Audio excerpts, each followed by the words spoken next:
बोलो हर हर।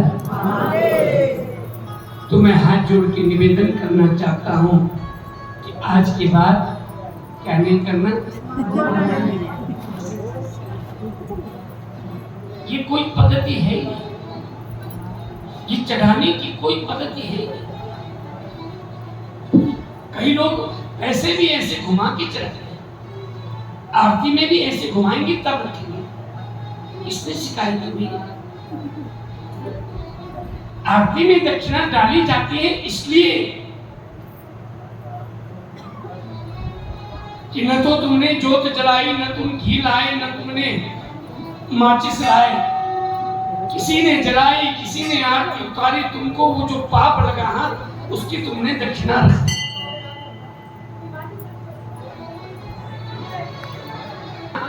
ऊपर ऐसे, ठीक है। और जब लेनी है तो लेते समय दाहिना हाथ नीचे आ जाए और ले करके सबसे पहले ये जो शिखा का भाग है, कपाल का भाग है, सबसे पहले कपाल में, दूसरी बार लिया सिर में, तीसरी बार लिया आंखों में, चौथी बार लिया मुख में और पांचवी बार लिया अपने हृदय में।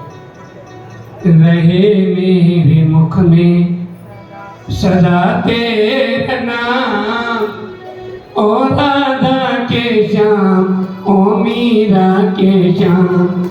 रहे मेरे मुख में सदा तेरा नाम, ओ राधा के श्याम, ओ मीरा के श्याम। रहे मेरे मुख में सदा तेरा नाम, ओ राधा के श्याम, ओ मीरा के श्याम। ओ राधा के श्याम, ओ मीरा के श्याम। मेरे मुख में सदा तेरा नाम, ओ राधा के श्याम, ओ मीरा के श्याम। ओ राधा के श्याम, ओ मीरा के श्याम। ओ राधा के श्याम, ओ मीरा के श्याम। ओ राधा के श्याम, ओ मीरा के श्याम। अब ऐसे थोड़ी ताली बजाओ। सारी दुनिया के ताकत जुगाना करे, मिले जो मुझे राधा राधा करे, मिले जो मुझे राधा राधा करे। सारी दुनिया की ताकत जुगाना करे, सारी दुनिया की ताकत जुगाना करे, मुझे राधा राधा करे। मिले जो मुझे राधा राधा करे। मुझे तो न मरने से जीने से काम, मुझे नहीं मरने जीने से काम। ओ राधा के श्याम, ओ मीरा के श्याम। ओ राधा के श्याम, ओ मीरा के श्याम। रहे मेरे मुख में सदा तेरा नाम, रहे मेरे मुख में सदा तेरा नाम। ओ राधा के श्याम, ओ मीरा के श्याम। ओ राधा नजरों ने तेरी दिलासा दिया, नजरों ने तेरी दिलासा दिया, मुझे तूने अपना बना ही लिया। मुझे तूने अपना बना ही लिया।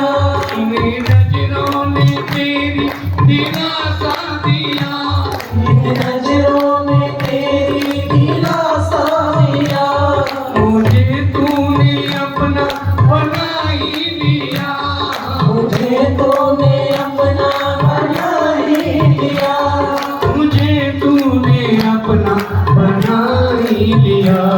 मुझे तूने अपना बना ही लिया। मुझे तो है प्यारा प्रभु तेरा नाम, मुझे तो है प्यारा प्रभु तेरा नाम। ओ राधा के श्याम, ओ मीरा के श्याम। ओ राधा के श्याम, ओ मीरा के श्याम। रहे मेरे मुख में सदा तेरा नाम, रहे मेरे मुख में सदा तेरा नाम। ओ राधा के श्याम, ओ मीरा के श्याम, ओ राधा के श्याम, ओ मीरा के श्याम। ओ राधा के श्याम, ओ मीरा के श्याम। हाथ पीछे, बीतम बीत जमुआ, और फिर हाथ ऐसे, सर्व में क्षमस्व, जय जय जय करुणाब्धे श्री महादेव शंभो, जय जय जय करुणाब्धे श्री महादेव शंभो। अब इन्होंने विधि से प्रणाम भी किया, सब कुछ बढ़िया हुआ। जो चढ़ाना था वो चढ़ाना मंत्र के साथ चढ़ाया, सारी विधि अच्छी की। थोड़ी सी गलती हुई,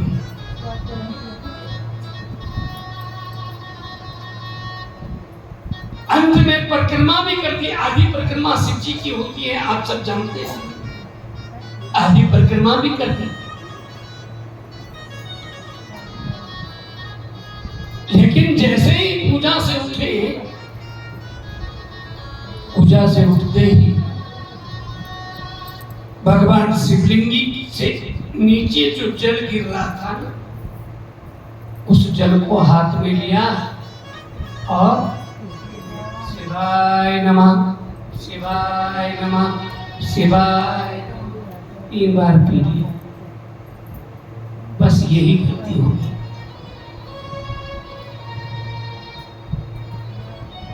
क्योंकि सभी देवताओं का चरणामृत पिया जाता है, शिव जी का चरणामृत तो पिया ही नहीं जाता।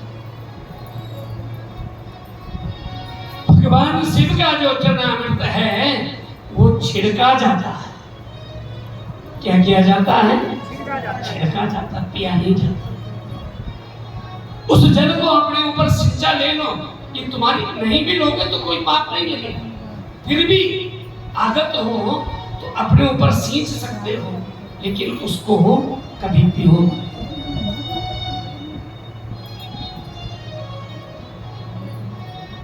उसको कभी पियो मत।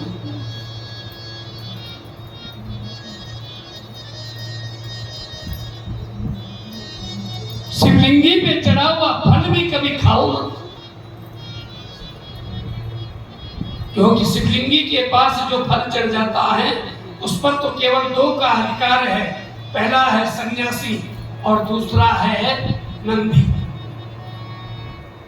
तुमने देखा होगा पहले के जो शिवालय होते थे ना, गांव में होते थे, तो शिवालय में ही सन्यासी रहते थे। शिवालय में पुजारी नहीं रहते थे, सन्यासी रहते थे।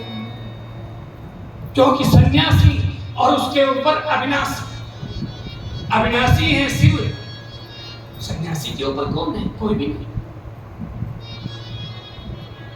और इसीलिए हमारे वैदिक हिंदू सनातन धर्म में सभी लोग दोनों हाथों से जल चढ़ाते हैं, सन्यासी एक हाथ से जल चढ़ाता है। कभी तुम लोग मत कर देना ऐसे एक हाथ से जल चढ़ाना, दोनों हाथों से। कल मैं देख रहा था जब अंत में आरती उतर रही थी, तो जो माता जी वहां आरती उतार रही थी वो एक हाथ से आरती उतर रही थी। ऐसा पाप नहीं करना, दोनों हाथ लगाओ। आरती में पहले अपना भाव बनाओ, क्योंकि तुम भगवान के आगे हो।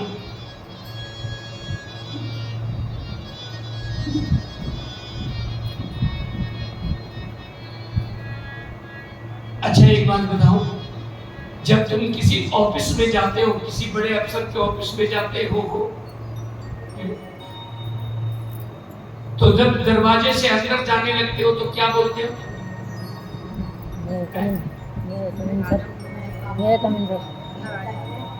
मैं आई कमिंग सर। और हिंदी में क्या मैं अंदर आ सकती हूँ? क्या मैं अंदर आ सकता हूँ? तो जब एक साधारण अफसर के लिए तुम आज्ञा मांगते हो तो भगवान से क्यों नहीं भेजते?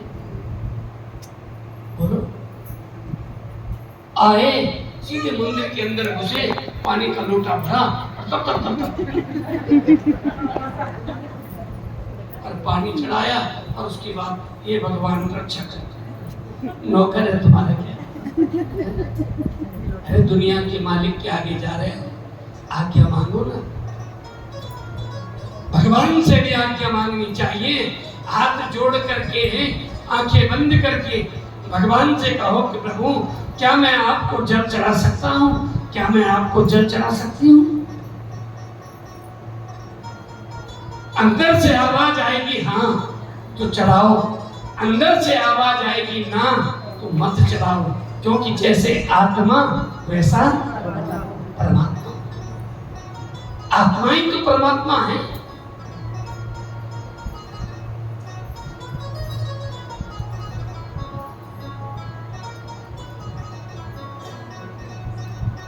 अब ये जो बिंदु जी महाराज हैं शिव महापुराण में, इनसे गलती हो गई, इन्होंने वो चरणामृत पी लिया। अब एक दिन हो तो एक दिन, घर के आगे शिवालय बनाया हुआ है, हर दिन रुद्राभिषेक करते, जो चरणामृत है उसको पीते रहते। 1 साल हुआ, 2 साल हुआ, 3 साल हुआ, 4 साल हुआ, 5 साल हुआ, 10 साल। कितने साल हो गए? 10। हाँ। जो पाप है 10 साल तक कुछ नहीं बिगड़ता। कितने साल तक? 10 साल। आजकल तुमने देखा होगा कई लोगों ने भगवान की पूजा छोड़ दी है। कई प्रकार के सत्संग चल रहे हैं भारत में, जो कहते हैं कि और गुरु जी की पूजा करो, भगवान की पूजा मत करो।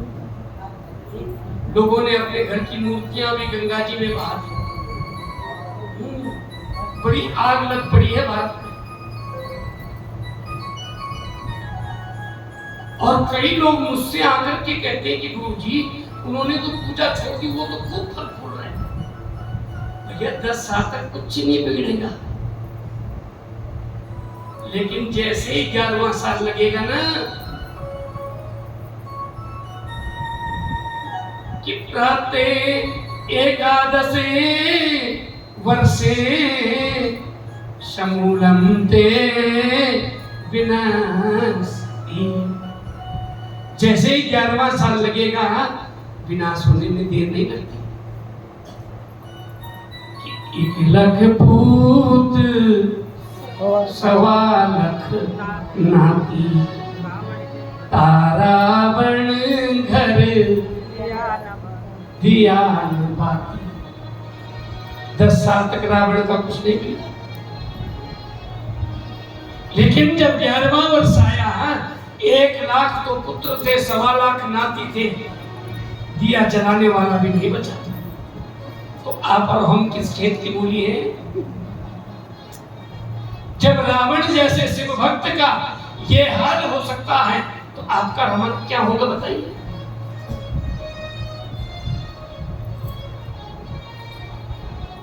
ये बिंदु महाराज 10 साल तक पाप करते रहे, उस जल को पीते रहे, कोई गुरु सिर पर था नहीं, कभी पूछा नहीं। अब जब गुरु के बिना विधि को जाना नहीं, गलती हो गई।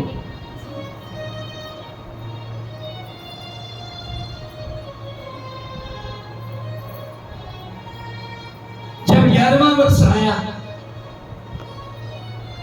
तो अचानक ये बिंदु जी महाराज की बुद्धि बिगड़ गई। और ध्यान देना सज्जनों, जब बुरा वक्त आता है ना, जब किसी का भी बुरा वक्त आता है तो बुरा वक्त आने से पहले सबसे पहले हमारी बुद्धि बिगड़ती है।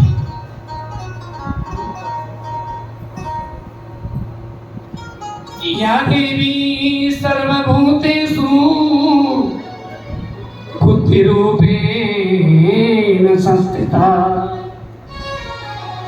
नमस्तस्यै नमस्तस्यै नमस्तस्यै नमो नमः।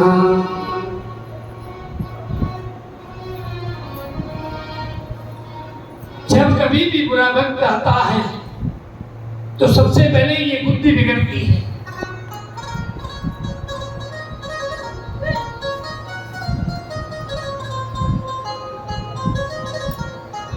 और बुद्धि कैसे बिगड़ती है?